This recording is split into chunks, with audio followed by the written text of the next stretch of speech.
તમામ લોકો એક જ વાત કરી રહ્યા છે કે આ હાસ્યાસ્પદ નિવેદન છે ના હોવું જોઈએ.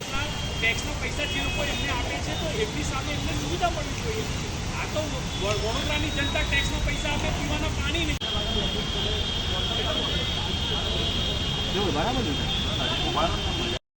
વડોદરા મહાનગરપાલિકાના ચેરમેન શ્રી દ્વારા જણાવવામાં આવ્યું છે કે જનતાએ ટ્યુબ, દોરડું, તરાપા હવે સોસાયટીમાં ને સાથે રાખવા પડશે. જોઈ શકો છો આગામી દિવસોમાં જે તે વિશ્વામિત્રી નદીમાં પૂર આવ્યા બાદ અનેક જાતની મુશ્કેલીઓ વડોદરા શહેરની જનતાએ વેઠી. પાણીમાં બબે ત્રણ દિવસ રહ્યા, પાણી વગર વલખા માર્યા, જમ્યા વગર વલખા માર્યા, સહાય ના મળી અને ચેરમેનનું આ નિવેદન છે એનો વિરોધ કર્યા છે.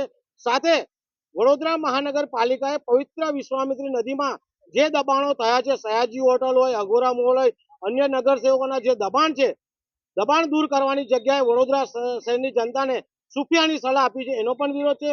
બીજી બાજુ જનતા વેરો ભરતી તો નગરજનોને રોડ, રસ્તા, પાણી તમામ સુવિધા આપવાની, પરંતુ 30 વર્ષના શાસનમાં વડોદરા શહેરની જનતાને કંઈ જ આપ્યું નથી. આ હાસ્યાસ્પદ નિવેદન નથી, પરંતુ ચેરમેન સાહેબ દ્વારા એમના દિલની વાત કહી દી છે અને નગરજનોને ચેત્યા છે. આગામી દિવસોમાં અમારા વકીલશ્રી મિત્રોને પણ વિનંતી છે કે વડોદરા મહાનગરપાલિકા સુપરસીડ થાય તેવી કાર્યવાહી કરે અને સાથે આ વડોદરા શહેરના નગરસેવકોને વિનંતી છે થોડી પણ શરમ હોય તો તમામ નગરસેવકો, મેયરશ્રી, ચેરમેનશ્રી રાજીનામું આપે અને વડોદરા શહેરની જનતાનો અત્યારે જે રીતના મુશ્કેલીઓ વેઠી છે એવી મુશ્કેલીઓ ના મળે એ માટે જનતા પણ જાગે તેવી અમારી માંગ છે. બસ મારે કહેવાનો મતલબ એટલો છે કે એમના પેટમાં જે નિયત છે ને બહાર આવી છે. ઉપરથી એમને સંદેશો મળી ગયા, પાછા ડોક્ટર છે અને વડોદરામાં એમનું કર્મભૂમિ છે, જે વડોદરામાં પેદા થયા છે વડોદરામાં, એટલે એમને પેટની વાત બહાર કાઢી કે તમે તૈયારી કરી લો, દબાણ હટવાના નથી. જે અમે લોકોએ ખાધું ને હવે અમે ઓળકાર ખાઈ ગયા છે.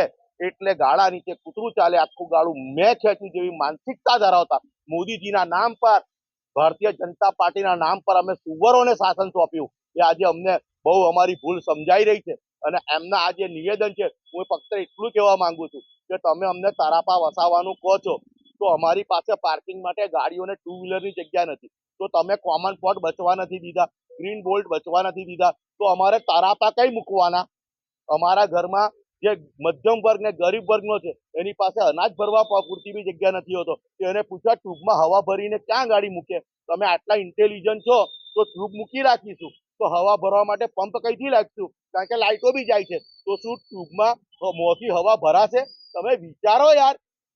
સમગ્ર વિશ્વને વડોદરા શહેરે તારલા આપ્યા છે અને વડોદરાના જયારે આવા સ્થાયી સમિતિ ચેરમેન અને પાછા ડોક્ટર હોય અને સાચા સારા સર્જન હોય અને આ પ્રકારનું નિવેદન આપે, જેને મુખ્યમંત્રી શ્રી શું અમને આશ્વાસન આપ્યા હતા, આજે 1200 કરોડ રૂપિયા આયા છે, એને બી તમારું ચાઉ કરી જવાની દાનત છે, નિયત છે, એ એમને સ્વચ્છ છવી કરી છે. વડોદરાની પ્રજા જાગૃત થઈ છે. હવે એમના ધારાધોરણમાં એમને જે પ્રમાણે સુવરને જે પ્રિય ખોરાક હોય એ વડોદરાની જનતા હવે એમને ખવડાવશે.